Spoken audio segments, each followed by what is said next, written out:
India आघाडीचा, India आघाडीचा, महाविकास आघाडीचा, महाविकास आघाडीचा, भारतीय राष्ट्रीय काँग्रेसचा, भारतीय राष्ट्रीय काँग्रेसचा।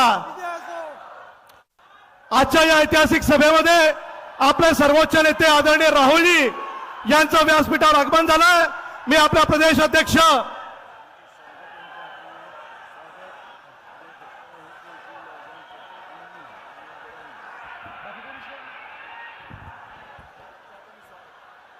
आपल्या सर्वोच्च नेते राहुलजी गांधी यांचं स्वागत करण्यासाठी महाराष्ट्र प्रदेश काँग्रेस कमिटीचे अध्यक्ष आदरणीय नानाभाऊ पटोले यांच्या समवेत भंडारा जिल्ह्याचे काँग्रेस पक्षाचे अध्यक्ष आदरणीय मोहन पंचभाईजी तसेच त्यांच्यासोबत गोंदिया जिल्हा काँग्रेस कमिटीचे अध्यक्ष सन्माननीय मोहन पंचभाईजी या ठिकाणी राहुलजींना नांगर देऊन त्यांचं स्वागत करतील अशी विनंती करतो।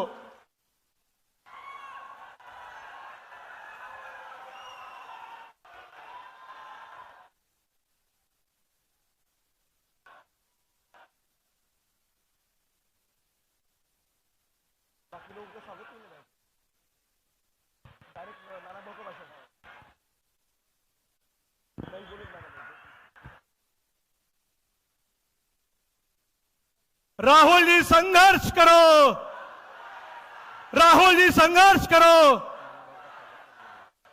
आपल्या सर्वांचे लाडके नेते महाराष्ट्र प्रदेश काँग्रेस कमिटीचे अध्यक्ष सन्माननीय नानाभाऊ पटोलेजी यांचं सुद्धा या ठिकाणी आपल्या जिल्ह्याचे अध्यक्ष मोहन पंचभाईजी स्वागत करतील। राष्ट्रवादी काँग्रेसचे राज्याचे अध्यक्ष या राज्याचे माजी मंत्री आदरणीय जयंतराव पाटील साहेब यांचं देखील या ठिकाणी मोहन पंचभाईजी स्वागत करतील। त्याचप्रमाणे आपल्या राज्याचे ज्येष्ठ नेते विधिमंडळाचे काँग्रेस पक्षाचे नेते आदरणीय बाळासाहेब थोरात यांचं स्वागत सुद्धा या ठिकाणी मोहन पंचभाईजी करतील। सोबत आपल्या राज्याच्या विधानसभेचे विरोधी पक्षनेते आदरणीय वडेट्टीवार साहेब, आपल्या राज्यसभेचे खासदार आदरणीय चंद्रकांत हांडोरे साहेब यांचं देखील या ठिकाणी स्वागत करतील।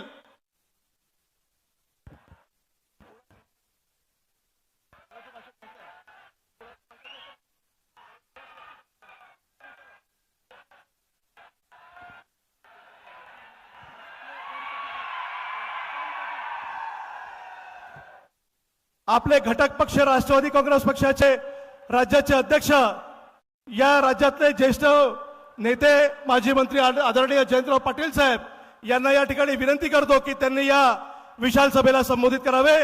आदरणीय जयंतराव पाटील साहेब।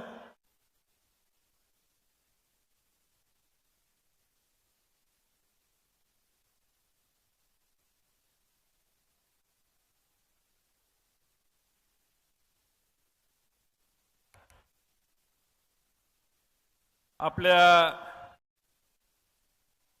सर्वांचे लाडके नेते राहुलजी गांधी, काँग्रेस पक्षाचे अध्यक्ष महाराष्ट्राचे नानासाहेब पटोले, बाळासाहेब थोरात, विरोधी पक्षनेते वडेट्टीवारजी, माणिकराव ठाकरेजी, हंडोरे साहेब, आमचे जुने मित्र सतीश चतुर्वेदीजी, सगळेच व्यासपीठावरील मान्यवर आणि बंधू भगिनींनो, आज आपल्या सर्वांच्या समोर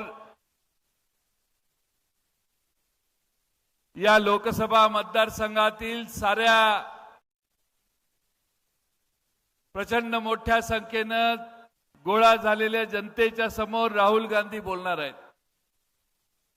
ते देशभर अनेक ठिकाणी आज जाऊन आलेले आहेत।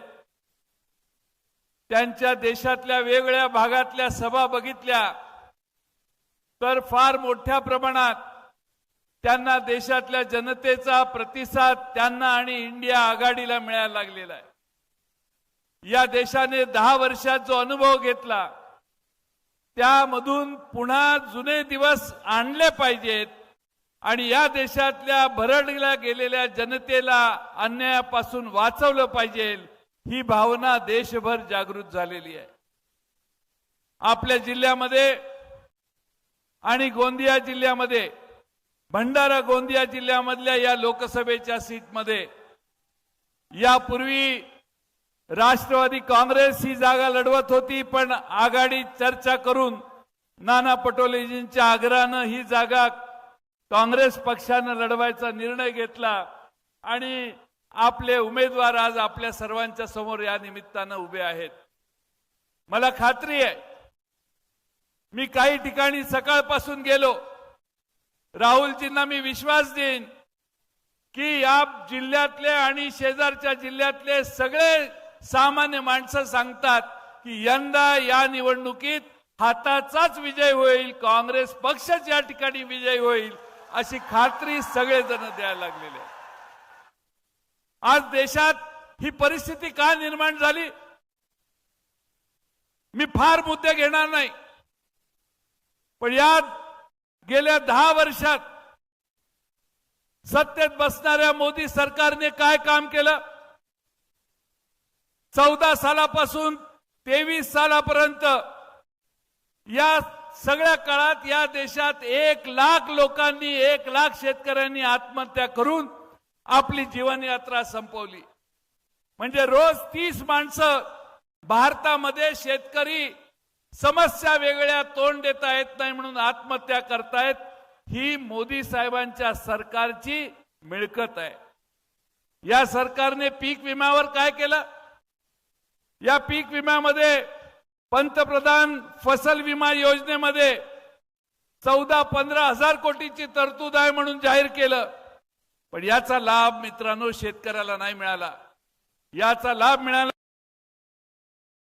खाजगी विमा कंपनींना मिळाला आणि खाजगी विमा कंपन्यांना मिळाला देशातल्या केंद्र सरकारने दिलेल्या पैशातून या देशातल्या सामान्य शेतकऱ्याला विम्याचा कोणताही नुकसान भरपाई मिळाली नाही. दुसऱ्या बाजूनं आपण म्हणतो आपल्यात की बाप नंबरी तो बेटा 10 नंबरी, तसं केंद्र सरकारच्या विमा योजनेप्रमाणे राज्य सरकारने देखील विमा योजना चालू केली आणि पुन्हा विमा कंपन्यांच्याच हातात हजारो कोटी रुपये देण्याचं पाप राज्य सरकारने केलं, पण महाराष्ट्रातल्या शेतकऱ्याला विमा मिळाला नाही. आणि म्हणून आज माझ्यासारख्या कार्यकर्त्याला या देशात पीक विम्याने भरडलेला शेतकरी दिसतोय. 1 रुपया प्रीमियम भरा म्हणून सांगून फसवणूक या देशातल्या शेतकऱ्यांची करण्यात आली. 1 रुपया भरल्यानंतर आम्हाला काही पैसा मिळेल म्हटले, पण प्रीमियम भरणाऱ्या ज्या कंपन्यांना प्रीमियम भरला ते कंपन्या म्हटल्या की बाबानो तुम्ही 1च रुपया भरलाय, तुम्हाला आम्हाला काही नुकसान भरपाई देता येणार नाही. आणि म्हणून या देशातल्या जनतेला फसवण्याचं काम या देशात झालं. दुसऱ्या बाजूनं शेतकऱ्यांचं उत्पन्न दुप्पट करण्याची भूमिका मांडण्यात आली. सगळ्यांना वाटलं 2022 पर्यंत शेतकऱ्याचं उत्पन्न दुप्पट होईल, परंतु या देशामध्ये दिल्लीच्या सीमेवर शेतकरी जाऊन बसला, 3 बेकार चुकीचे कायदे केले, त्याला विरोध केला, 700 शेतकऱ्यांनी आपले प्राण सोडले. आता काय चालू आहे? केंद्र सरकारने सर्वोच्च न्यायालयात प्रतिज्ञापत्र दाखल केलं. त्यांनी सांगितलं आम्ही निवडणुकीत वचन दिलेलं होतं, पण वचनानुसार MSP निश्चित करणं आम्हाला शक्य नाही. अरे बाबांनो, जे झेपत नाही ते बोलता कसे? मोदी सरकारने ज्या घोषणा केल्या त्या सगळ्या घोषणा या निश्चितपणानं फार मोठ्या संख्येनं फसवणूक करणाऱ्या देशातल्या जनतेच्या आहेत. आणि म्हणून माझ्यासारख्या कार्यकर्त्याला आपणा सर्वांना हेच आव्हान करायला लागतं की या भंडारा गोंदियाचं परिवर्तन करायचं असेल, खऱ्या अर्थाने इतक्या शेतकऱ्याला, शेतमजुराला, धानाच्या शेतकऱ्याला न्याय द्यायचा असेल तर आपल्याला पुन्हा एकदा या मतदारसंघात इंडिया आघाडीच्या वतीनं उभा असणाऱ्या काँग्रेसच्या उमेदवाराला विजयी करावं एवढीच विनंती करतो आणि माझे 2 शब्द पूर्ण करतो. धन्यवाद. भाषणाच्या या क्रमामध्ये आपल्या राज्याचे विरोधी पक्षनेते आदरणीय विजय वडेट्टीवार साहेब यांना विनंती करतो की या विशाल जनसमूहाला आपण या ठिकाणी संबोधित करावे. वडेट्टीवार साहेब. आपल्या सर्वांचे लाडके नेते आदरणीय राहुल गांधी साहेब, या मंचावर उपस्थित सर्व मान्यवर आणि डॉक्टर प्रशांत पडोळे यांना विजयी करण्यासाठी आलेले भंडारा गोंदियातील देशभक्त राष्ट्रभक्त मतदार बांधवांनो भगिनीनो आणि मातांनो, कारण तुम्ही देशभक्त आहात. उद्याच्या नवीन जुमलेबाज सरकारमधून या देशाला मुक्ती देण्याचं काम तुम्हाला करायचं आहे. मी देशभक्त यासाठी म्हटलं की ज्या वेळेस ते स्वतंत्र होत होता, आज जे दिल्लीमध्ये बसले आहेत ते इंग्रजांचे पाय चाटत होते आणि ते आम्हाला देशभक्ती सांगतात की ज्यांनी त्याचं काम केलंय. आणि म्हणून जुमलों की सरकार लूट झूठ इनके खून में भरा है. रोज खोटं बोला, रोज नवीन जुमला पेरा. ही सरकार गरिबाची आहे. अरे ज्या सरकारमध्ये सोन्यावर 3% जीएसटी, आपण हिऱ्यावर 2% जीएसटी आणि ट्रॅक्टरवर अवजारावर 18% जीएसटी, हे शेतकऱ्याचा खुनी सरकार आहे. हे श्रीमंताचं सरकार आहे. आणि म्हणून राहुलजीने सांगितलं आहे, डरो मत. आम्ही राहुलजींना विश्वास देतोय. राहुल जी आपको हम विश्वास दिलाएंगे. विदर्भ के पहले पेश के 5 जगह कांग्रेस महाविकास आघाड़ी जीतेगी, यह हम विश्वास दिलाते हैं. बेवकूफ बनाने का धंधा उठा लिया इन्होंने. वो स्मृति ईरानी जी आती थी, बहनों कितनी महंगाई बढ़ा दिया. अब कहां गई है? 440 का सिलेंडर महंगा लग रहा था. 67 रुपए खाने का तेल महंगा लग रहा था. सिलेंडर पे आके बैठ जाती थी. अब पहले का कांग्रेस का सिलेंडर 440 में 14.5 किलोचा होता. एक बायको उचलत नव्हती, नवऱ्याला बोलत होती हो की सिलेंडर उचलू लागा म्हणून. आता 12 किलोचा झाला. बायको आमची बहीण उचलते आणि घेऊन जाते. सिलेंडरही हलका केला आणि पैशानी वजन केला. असा हा लुटारूचं सरकार आहे. याला आपण धडा शिकवला पाहिजे. वेळेचं बंधन आहे. राहुलजींना जायचंय. या नेत्यांनी देश दुभंगलेला देश या नेत्यांनी आमच्या नेत्यांनी जोडलेला आहे. अरे गांधी नाम का डर दिन रात मोदी को सताता है. नींद में भी गांधी दिखते हैं, क्योंकि गांधी ने इस देश को बनाया है. गांधी ही देश को आगे ले जा सकता है, यह विश्वास हिंदुस्तान की जनता का. और आता तुम्हाला एक शेवटचं सांगतो. पहिले 13 मध्ये 3 महिन्याचा इलेक्ट्रिकचा बिल येत होता. 2 बल्ब, 1 पंखा, महिन्याला 400चा बिल येत होता. हे भाजपवाले आलेत आणि 3 महिन्याचं बिल होतं ते महिन्यावर केलं. काल परवा 10% इलेक्ट्रिकचा बिल वाढवला. तेवढेच बल्ब आहेत, तेवढेच पंखे, पण आता बिल 1200चा येतो. ही महागाई आहे की सस्ताई आहे? आता पुन्हा अदानीचा मीटर येत आहे, स्मार्ट मीटर. जसा तुम्ही मोबाईल चार्ज करता तसा तो मोबाईल चार्ज केला संपला की मोबाईल बंद, तसंच होणार आहे उद्या.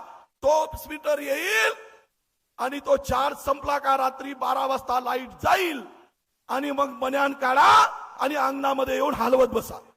ही पाडी तुमच्यावर येईल. तो मीटर गरागरा फिरणार आहे. गरागरा फिराल आणि मग तुम्ही गरागरा फिराल. आणि यासाठी सांगतो, बंदोबस्त करा. ये ऐसे जुमलेबाज है. शेवटचं एक शेर सांगतो. सरकार अवाम को ऐसा बेवकूफ बनाई है. सरकार अवाम को ऐसी बेवकूफ बना रही है. आंखें निकाली जा रही और चश्मा दान किया जा रहा है. ऐसे सरकार को हटाओ और कांग्रेस को लाओ, महाविकास आघाडी को लाओ अशी विनंती करतो. 2 नंबरवर पंजा आहे, 1 नंबरवर पापी आहे. 2 नंबरवर पंजा, 1 नंबरवर पापी. 2 नंबरची आमच्या प्रशांतची पंजाची बटन दाबून प्रचंड बहुमताने विजय करा. नानाभाऊ, बाळासाहेब, सर्व आमच्या लोकांचे हात मजबूत करा आणि राहुलजींना सांगा की हा देश राहुलजी आपके साथ है. विजयाची मुहूर्त या भंडारा गोंदियातून आपण सुरुवात करावी अशी विनंती करतो आणि माझ्या शब्दाला विराम देतो. धन्यवाद. जय हिंद, जय महाराष्ट्र, जय सेवा, सलाम वालेकुम, जय भीम, राम राम. राज्याच्या काँग्रेस पक्षाच्या विधिमंडळाचे नेते आदरणीय बाळासाहेब थोरात साहेब.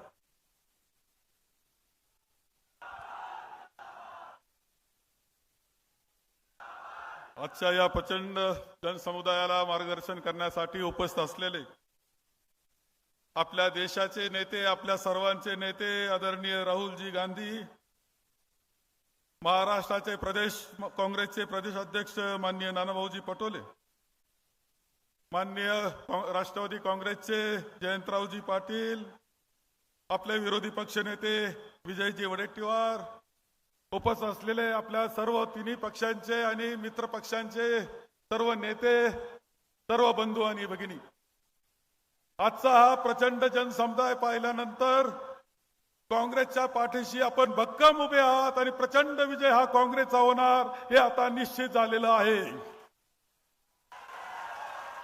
ज्या वेळेस समतेचा विचार अडचणीत आला, ज्या वेळेस लोकशाही अडचणीत आली, ज्या वेळेस राज्यघटना अडचणीत आली, ज्या वेळेस काँग्रेस अडचणीत आली, त्यावेळेस विदर्भाची जनता भक्कमपणे काँग्रेसच्या पाठीशी उभी राहिलेली आहे. हा इतिहास पुन्हा एकदा निर्माण होणार आहे, याचा आनंद आम्हा सगळ्यांना होतो आहे. आज राहुलजी गांधी आपल्याला येथे मार्गदर्शन करण्याकरता आलेले. आपण पाहिलं असेल युपीएचं सरकार आदरणीय सोनेजींच्या नेतृत्वाखाली होतं, डॉक्टर मनमोहन सिंगजी होते. आपल्याला अनेक हक्क त्यांनी त्यावेळेस दिले आणि अत्यंत अर्थव्यवस्था सुंदर पद्धतीने सांभाळली. त्यांनी जाती धर्माच्या नावावर मते मागितली नाही. या मंडळीनं, भारतीय जनता पक्षानं धर्माच्या नावावर मते मागून माणसामध्ये भेद निर्माण करण्याचं काम त्यांनी चालवलेलं आहे. ते रोजगारावर बोलायला तयार नाहीत, ते महागाईवर बोलायला तयार नाही, स्त्रियांवर होणाऱ्या अत्याचारावर बोलण्यास ते तयार नाही आणि अशा धर्माच्या नावावर मते ते मागतायत असं चित्र आपल्याला दिसतंय. याला आपण फसायचं नाही आणि पुन्हा एकदा काँग्रेसच्या पाठीशी, आघाडीच्या पाठीशी आणि इंडिया अलायन्स जे आहे त्यांच्या पाठीशी आपल्या सगळ्यांना उभं राहायचंय.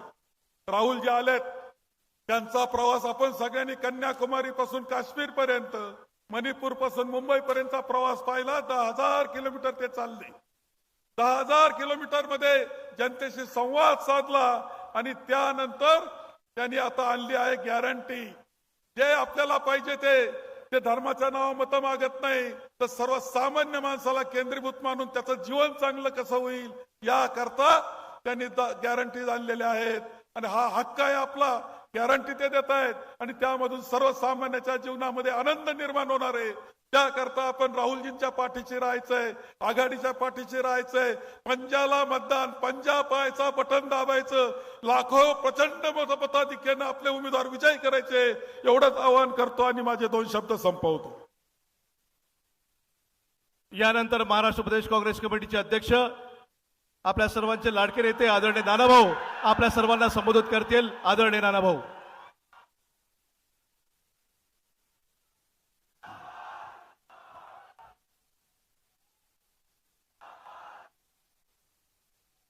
राहुल गांधी, राहुल गांधी।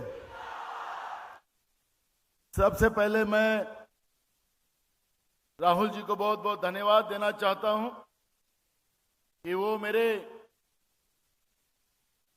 गांव में आए हैं और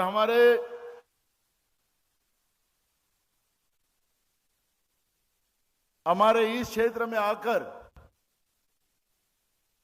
आपका जो जनता का प्यार है वो राहुल जी को देखने मिल रहा है और इसलिए मैं राहुल जी को धन्यवाद करता हूं। और एक बात मैं राहुल जी को बोलना चाहता हूं कि हमारे यहां पर बैकवर्ड यानी ओबीसी के लोग बड़े पैमाने में हैं, शेड्यूल कास्ट, आदिवासी और एंटी रीजेंट के लोग ज्यादा हैं। और ऐसे इस क्षेत्र में आपने और पूरे देश की जनता को आपने जो सेंसस करने की बात की है, जनगणना करने की बात की है, लोगों का आर्थिक सर्वेक्षण करने की बात की है, उसके लिए मेरे क्षेत्र की तरफ से और महाराष्ट्र की जनता की तरफ से मैं आपका धन्यवाद करता हूं, जो आपने इस मैनिफेस्टो में उस बात को कहा है। मैं इस क्षेत्र में, राहुल जी, किसान बड़े पैमाने में रहते हैं, हाथ पे खाने वाले, कमाने वाले लोग बड़े पैमाने में रहते हैं, युवाओं की तादाद भी हमारे यहाँ पे बहुत है। जो आपने मैनिफेस्टो हमको दिया है उसमें युवाओं को भी न्याय देने की बात की है, महिलाओं को भी न्याय देने की बात की है, किसान को भी न्याय देने की बात की है और श्रमिकों को भी न्याय देने की बात की है और भागीदारी न्याय की बात की है। जल जमीन जंगल किसी अंदानी का नहीं है, आपका अधिकार आपको देने की बात भी आपने भागीदारी न्याय योजना में दी है। मैं इसलिए आपको धन्यवाद देते हुए यही कहूंगा कि आप हमारे यहां के लोगों को आपका मार्गदर्शन बड़े पैमाने में मिले, और इसलिए मैं ज्यादा ना बोलता हूं, मैं तो आपके सामने, मैं आपल्या समोर रोज बोलतो, त्यामुळे मी इथं जास्त न बोलता राहुल गांधीजींना या ठिकाणी बोलण्याची संधी देतो आहे, पण आपण राहुलजींचं जोरात स्वागत टाळ्यांनी करावं असं आवाहन करतो आणि माझे 2 शब्द पूर्ण करतो। हम सबके लाडले नेता आदरणीय राहुल जी अभी आप हमको संबोधित करेंगे।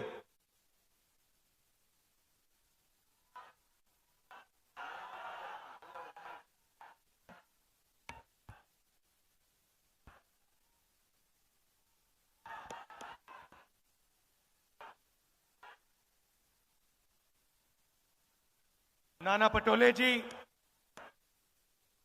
बाला साहब थोराट जी,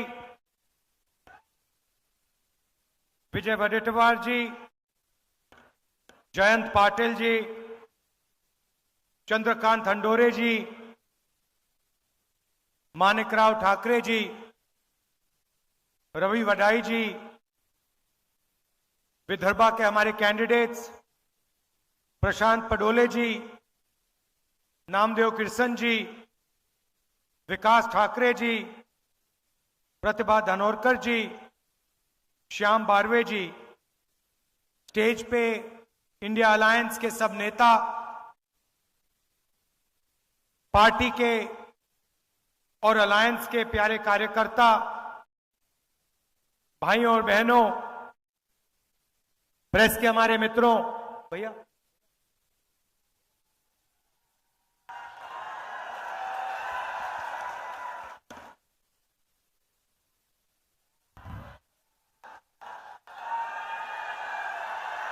आप सबका यहां बहुत स्वागत।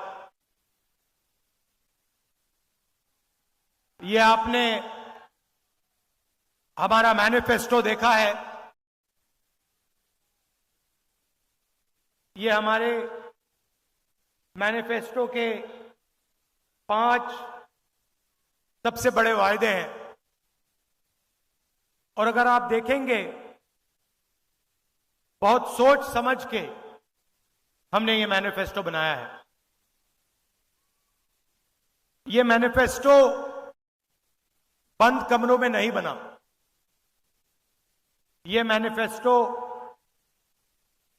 हजारों लोगों से बातचीत करके, किसानों से मिलकर, मजदूरों से मिलकर, महिलाओं से, बुजुर्गों से बातचीत करने के बाद यह मैनिफेस्टो बना है। और इस पे जरूर हमने कांग्रेस पार्टी का निशान लगाया है, मगर सचमुच में यह जनता का मैनिफेस्टो है, ये कांग्रेस पार्टी का नहीं है, ये आपका है। आपकी आवाज, आपकी मन की बात हमने यहां स्टेज पे लिख दी है। इसके बारे में मैं आपको बताऊंगा, मगर इससे पहले देश की हालात के बारे में थोड़ा सा कहना चाहता हूं। पिछले 10 सालों में नरेंद्र मोदी जी ने चुने हुए अरबपतियों के लिए सरकार चलाई है। नाम आप जानते हो, सबसे बड़ा नाम अदानी जी। अदानी का नाम है। घर जाएंगे तो गूगल पे उनकी शेयर प्राइस जो है उसको देख लेना।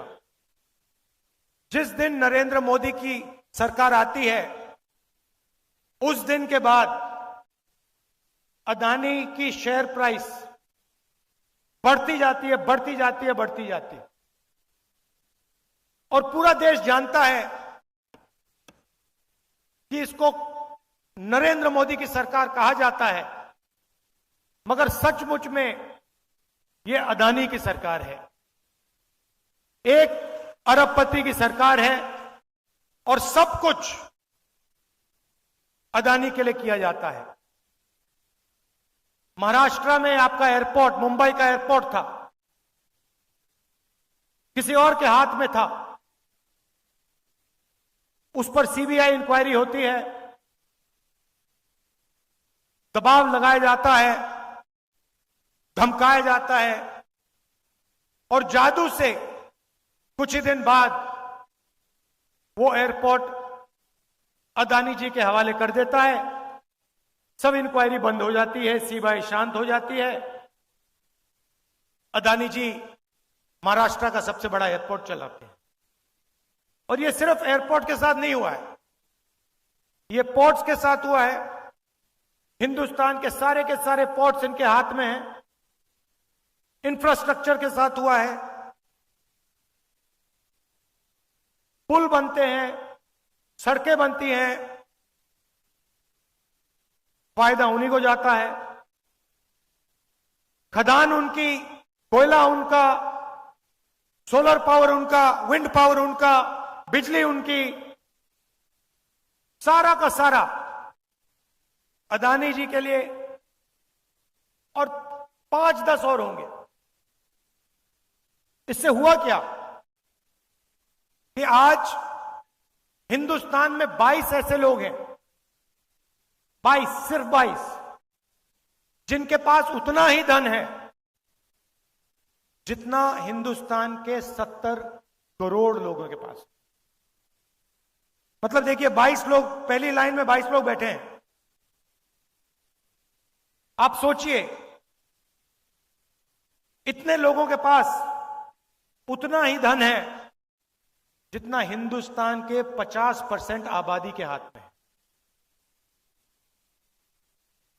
और 24 घंटा नरेंद्र मोदी जी कभी धर्म की बात करेंगे, कभी गरीबों की बात करेंगे, कभी हिंदू मुस्लिम कहेंगे, एक जात को दूसरी जात से लड़ाएंगे। और लक्ष्य एक ही है कि आपका जो धन है,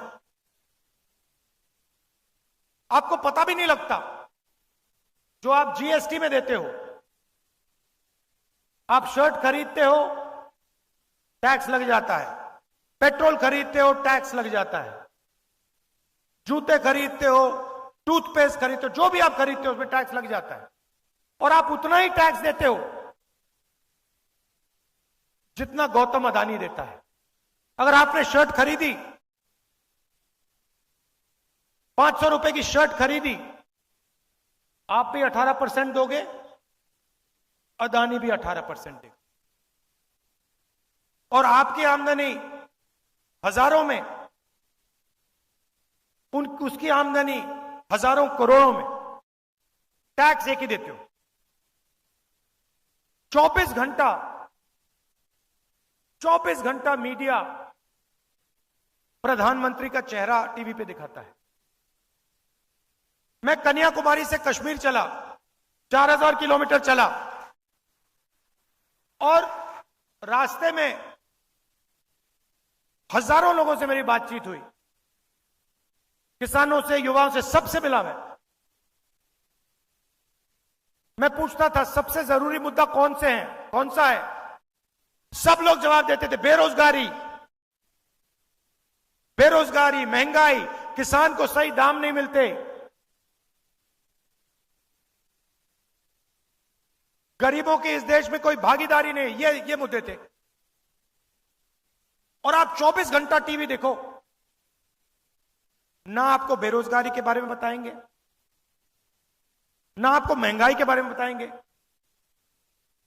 आपको कोई किसान नहीं दिखेगा, कोई मजदूर नहीं दिखेगा।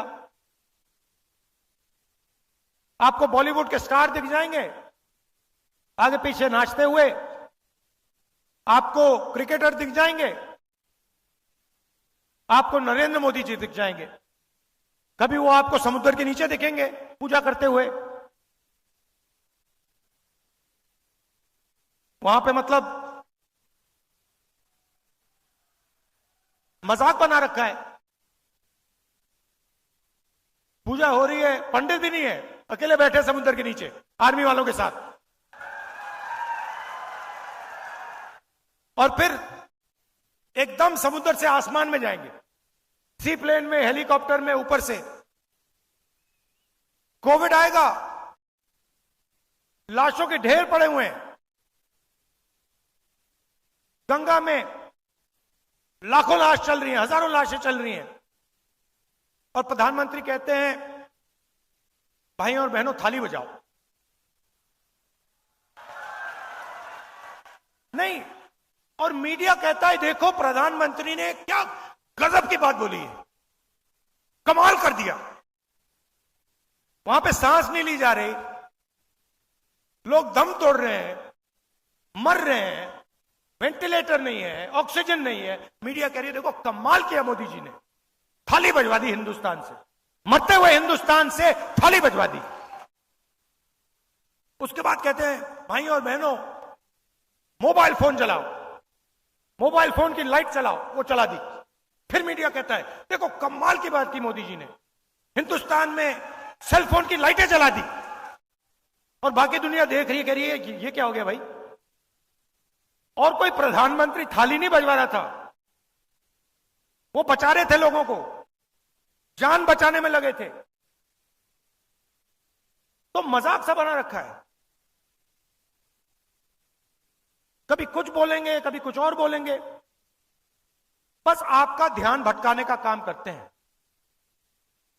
आप उनका भाषण सुनो, ध्यान से सुनो। उनका काम आपके ध्यान को इधर उधर ले जाने का है। अदानी जी का काम आपका धन आपके जेब में से निकालने का है। नरेंद्र मोदी जी कहते हैं मैं ओबीसी हूं, ठीक है आप ओबीसी हैं, तो ओबीसी के सामने, पिछड़े वर्ग के सामने एक सबसे बड़ा सवाल है। इस देश में पिछड़े वर्ग के कितने लोग हैं? कोई कहता है 50% है, कोई कहता है 55% है, कोई जानता ही नहीं है। मगर मैं आपको एक बात कह सकता हूं, जितनी आपकी आबादी है उतनी आपकी भागीदारी इस देश में है ही नहीं। यह मैं गारंटी कह के कह सकता हूं। जितनी आबादी आदिवासी की है उतनी भागीदारी आपकी नहीं है। जितने इस देश में दलित हैं उनकी भागीदारी नहीं है। मीडिया की लिस्ट निकालो,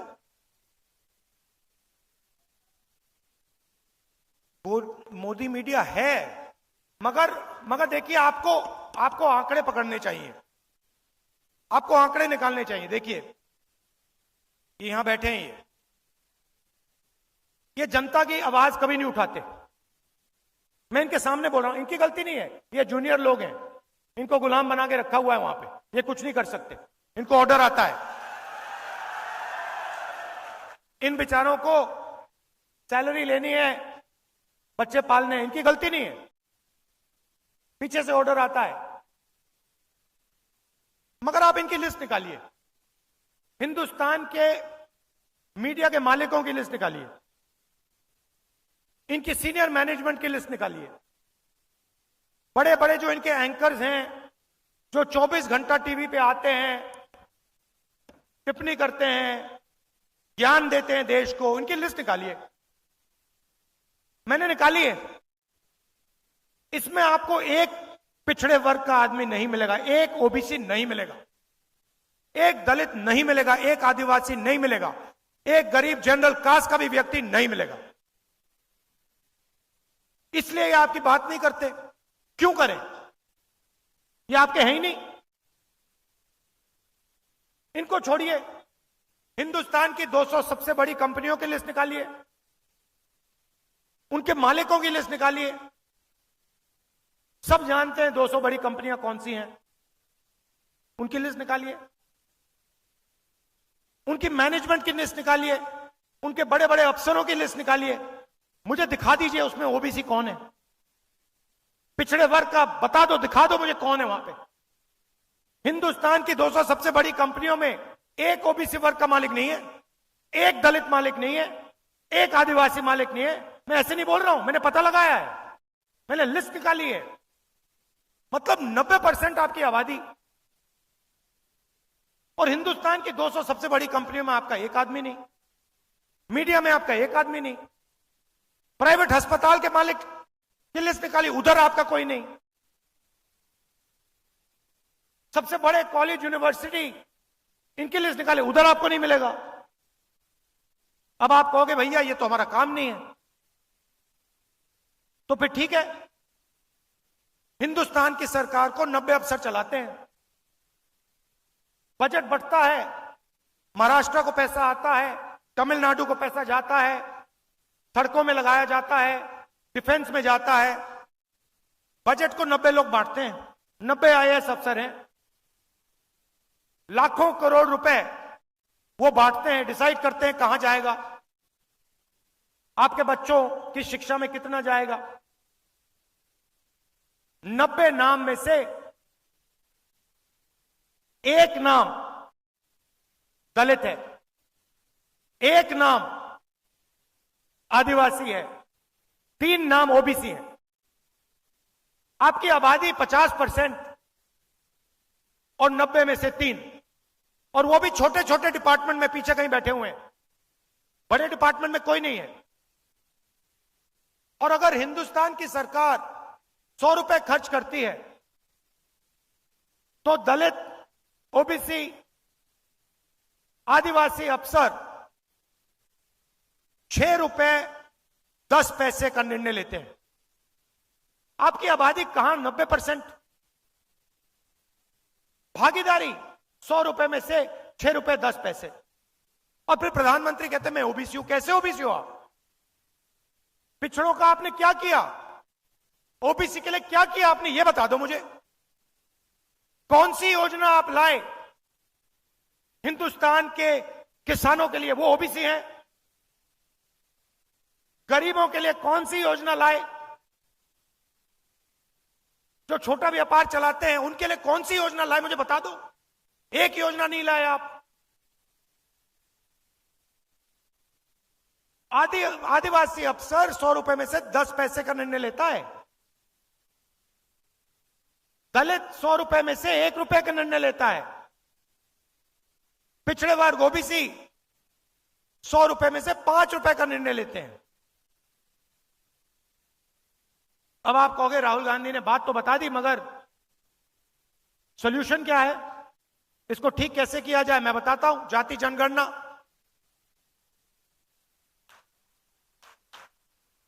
किसी को चोट लगती है, सबसे पहले डॉक्टर कहता है भैया एक्सरे करो, 1 मिनट में पता लग जाता है। तो हमारा पहला वायदा, सरकार बनने के एकदम बाद जाति जनगणना, इकोनॉमिक सर्वे, संस्थाओं का सर्वे कि हिंदुस्तान का धन किसके हाथ में है, कितना धन पिछड़े वर्ग के हाथ में है, कितना दलितों के हाथ में है, कितना आदिवासियों के हाथ में है, कितना गरीब जनरल कास्ट के हाथ में, कितना माइनॉरिटीज के हाथ में। हिंदुस्तान की संस्थाओं में ओबीसी कितने, दलित कितने, आदिवासी कितने, कहां, कौन सी पोजीशन पे, जाति जनगणना से यह सब पता लग जाएगा। और क्रांतिकारी काम है देखिए, हम आपका टाइम जाया नहीं करते हैं। कांग्रेस पार्टी आजादी के लिए लड़ी, हरी क्रांति, सफेद क्रांति, कंप्यूटर रेवोल्यूशन, बैंक नेशनलाइजेशन, ये काम हम करते हैं आपके लिए, आपके साथ मिलके। तो ये क्रांतिकारी काम है। इसके बाद दूध का दूध, पानी का पानी हो जाएगा, सबको पता लग जाएगा भागीदारी किसकी है, कितनी है, कहां है। तो ये पहला कदम है। दूसरा कदम, यहां पे महिलाएं आई हैं। आप देश के भविष्य की देखभाल करती हो और आप डबल काम करती हो। आप जॉब भी करती हो और आप घर भी चलाती हो, बच्चों की भी देखभाल करती हो। नहीं करती हो? मगर इसके लिए आपको कभी सही कॉम्पनसेशन नहीं दिया गया। सही बात है ना? आप जाके जॉब करते हो, आप पुरुष हो, आप जाके जॉब करते हो, आपको सैलरी मिलती है। आपकी बीवी घर में काम करती है, वो भी जॉब करती है, जॉब के लिए उसको सैलरी मिलती है, मगर जो घर में काम करती है उसके लिए उसको कुछ नहीं मिलता। तो आपको मिलता है, मगर ये डबल काम करती है, इनको डबल पैसा नहीं मिलता। तो ये बातचीत हमने कांग्रेस पार्टी में की और हमने निर्णय लिया कि देखिए, जो महिलाएं हिंदुस्तान के भविष्य के देखभाल कर रही हैं,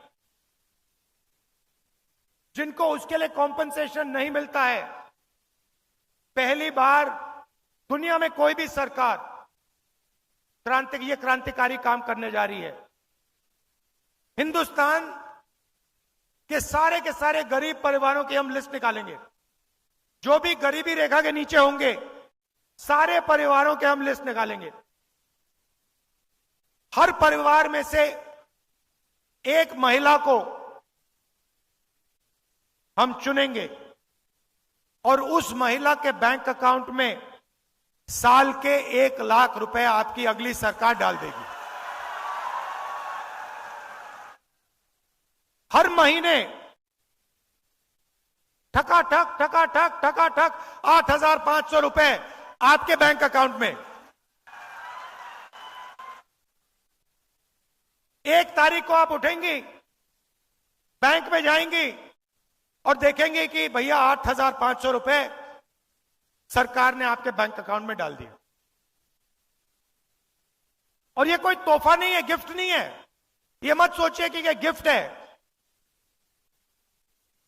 जो आप हर रोज घर में करती हो, मदद करती हो,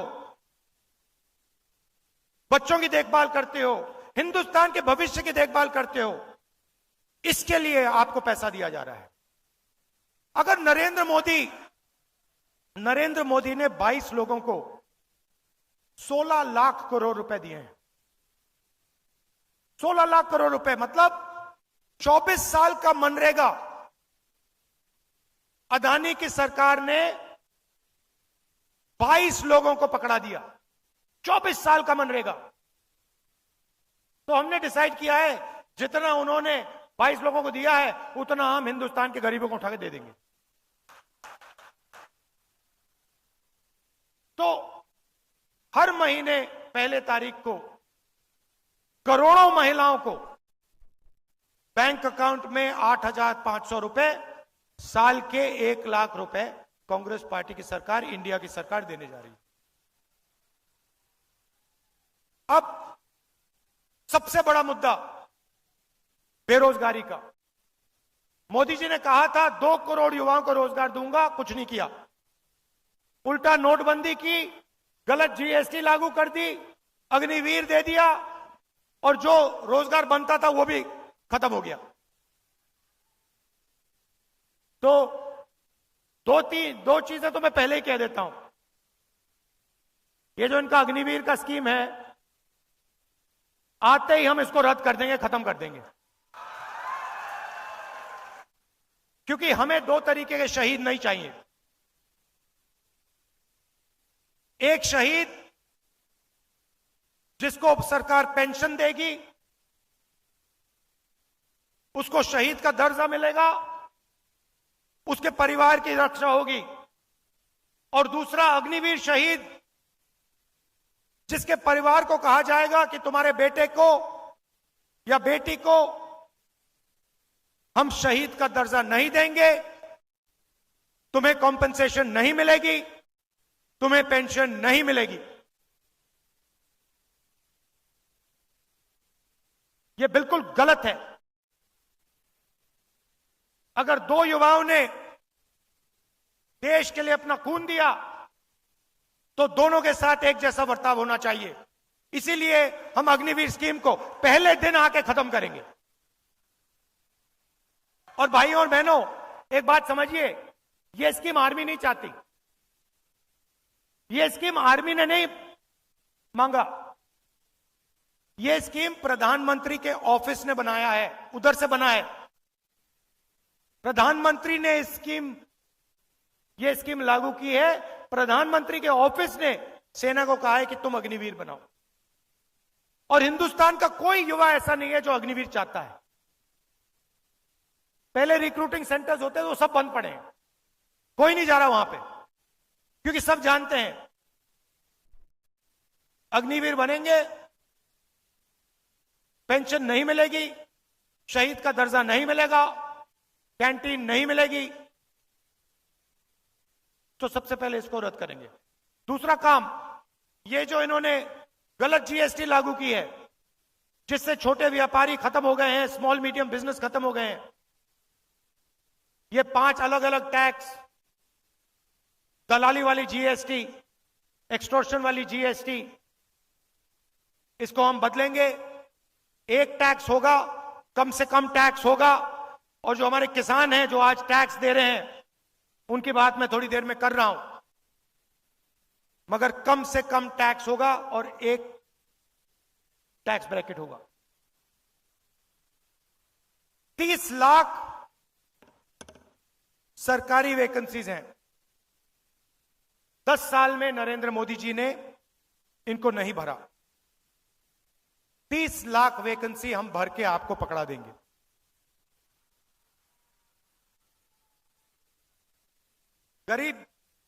गरीब घर के बेटे बेटियां बेरोजगार हैं। अमीर घर के बेटे जब जॉब मार्केट में जाते हैं, वो अप्रेंटिसशिप करते हैं। अप्रेंटिसशिप अंग्रेजी शब्द है, मगर इसका मतलब कि उनका 6 महीने का, 1 साल की जॉब लगती है, उनकी ट्रेनिंग होती है। प्राइवेट कंपनी में, पब्लिक सेक्टर में, सरकारी ऑफिस में उनको जॉब लगती है, उनकी ट्रेनिंग होती है, और फिर अगर वो अच्छा काम करते हैं, उनकी जॉब परमानेंट हो जाती है। मगर यह अधिकार और यह मौका हिंदुस्तान के गरीब युवाओं को नहीं मिलता है। हम आपके लिए मनरेगा लाए थे, रोजगार का योजना, रोजगार का अधिकार। अब हम आपके लिए, हिंदुस्तान के युवाओं के लिए अप्रेंटिसशिप का अधिकार ला रहे हैं। इससे क्या होगा? जिसके पास डिप्लोमा है, कॉलेज डिग्री है, यूनिवर्सिटी से पढ़ा है, उन सबको यह अधिकार मिलेगा। प्राइवेट कंपनियों में, पब्लिक सेक्टर यूनिट्स में, सरकारी ऑफिसेज में, इन सबको 1 साल की अप्रेंटिसशिप मिलेगी। 1 साल का उनको 1 लाख रुपया मिलेगा और उनकी ट्रेनिंग होगी। गरीब से गरीब युवा हिंदुस्तान में अप्रेंटिसशिप कर पाएगा, ट्रेनिंग ले पाएगा। 1 साल में 1 लाख रुपए उसके जेब में आएंगे, बैंक अकाउंट में आएंगे, और फिर उसके बाद अगर वो अच्छी तरह काम करेगा तो उसकी नौकरी परमानेंट हो जाएगी। किसी भी सरकार ने, दुनिया में किसी भी सरकार ने ऐसा क्रांतिकारी कदम नहीं उठाया है। ये हम करने जा रहे हैं। यात्रा में यहां से निकला, बहुत सारे युवाओं ने कहा हम पढ़ाई करते हैं, एग्जाम से एक दिन पहले पेपर लीक हो जाता है, बेईमान लोग फायदा उठा जाते हैं, हम देखते रह जाते हैं। तो हम एक नया कानून लाएंगे, पेपर लीक के खिलाफ कानून, सख्त कार्रवाई होगी और जो भी पेपर लीक करवाएंगे उनको हम जेल में डाल देंगे। और आजकल जो फैशन बनाया है मोदी जी ने कि प्राइवेट संस्थाएं, प्राइवेट कंपनीज एग्जाम दिलवा रही हैं, इसको हम बंद करेंगे। कोई प्राइवेट कंपनी एग्जाम नहीं दिलवाएगी, सरकार एग्जाम दिलवाएगी, सरकार एग्जाम मार्किंग करेगी, टेस्टिंग करेगी। मैंने किसानों की बात की,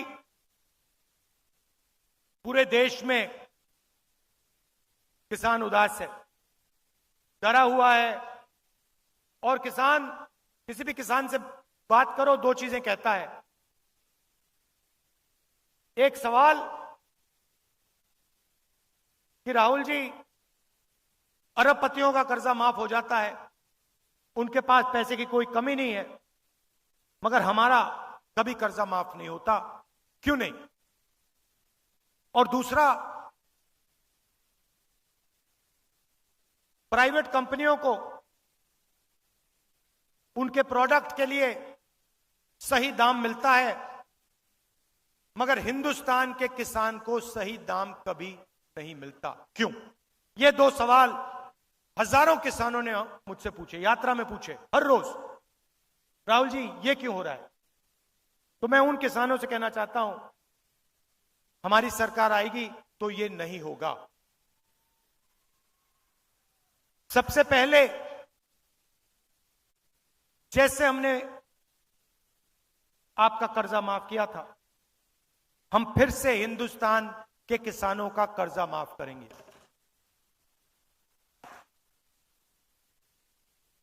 और जो उनकी सबसे बड़ी डिमांड है, हिंदुस्तान का हर किसान कह रहा है कि हमें कानूनी एमएसपी चाहिए, कानूनी मिनिमम सपोर्ट प्राइस चाहिए, वो हम हिंदुस्तान के किसानों के लिए करने जा रहे हैं। पहली बार हिंदुस्तान में कानूनी मिनिमम सपोर्ट प्राइस हमारी सरकार हिंदुस्तान के किसानों को देने जा रही है। ये हमारी गारंटी है, हम आपको झूठ नहीं बोलते हैं। आप जानते हो, ये आपकी आवाज है, ये आपने हमें बताया है। हम कोशिश भी करते, आपके बिना ऐसा हम मैनिफेस्टो नहीं लिख पाते, क्योंकि ज्ञान, जानकारी आप में है, हिंदुस्तान के करोड़ों लोगों में है। तो हम आपकी सरकार चलाएंगे, हम अदानी की सरकार नहीं चलाएंगे। हम किसानों की, मजदूरों की, छोटे व्यापारियों की सरकार चलाएंगे। हमारी कोशिश हिंदुस्तान के युवाओं को रोजगार देने की होगी, किसानों की रक्षा करने की होगी। हमारा चेहरा आपको टीवी पे नहीं दिखेगा, क्योंकि टीवी आपका है ही नहीं, टीवी अदानी का है, टीवी उन्हीं 22 लोगों का है। उधर आप मोदी जी का चेहरा देख सकते हो। ये टीवी वाले, ये जो हमारी क्रांतिकारी गारंटियां हैं, ये कभी नहीं दिखाएंगे। धर्म की बात करेंगे 24 घंटा, मगर जब राम मंदिर के इनॉग्रेशन में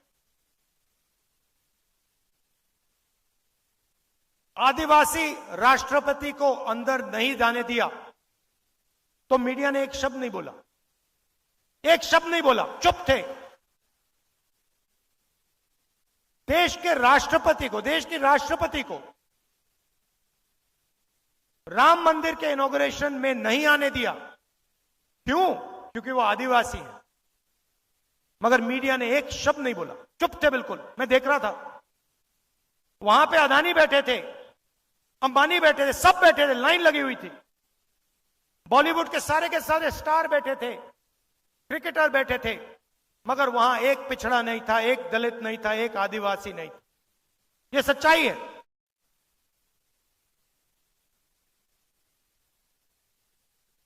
और इन 5 में से हिंदुस्तान के लिए सबसे जरूरी, हिंदुस्तान के भविष्य के लिए सबसे जरूरी जाति जनगणना है। क्योंकि इससे जो आपके साथ धोखा हो रहा है, जो आपको झूठ बोला जा रहा है, वो सबके सामने आ जाएगा। प्रधानमंत्री कहते हैं कि ओबीसी की सरकार है, गरीबों की सरकार है। नहीं, गरीबों में नहीं है, ओबीसी की नहीं है, दलितों की नहीं है, आदिवासियों की नहीं है, गरीब जनरल कास्ट की नहीं है, 22-25 लोगों की है। हमारी सरकार ये 5 काम आपके लिए करके, गारंटी करके मैं यहां कह रहा हूं, ये हम आपके लिए करके दिखा देंगे। आप सब आए, इसके लिए आप सबको दिल से धन्यवाद। नमस्कार, जय हिंद।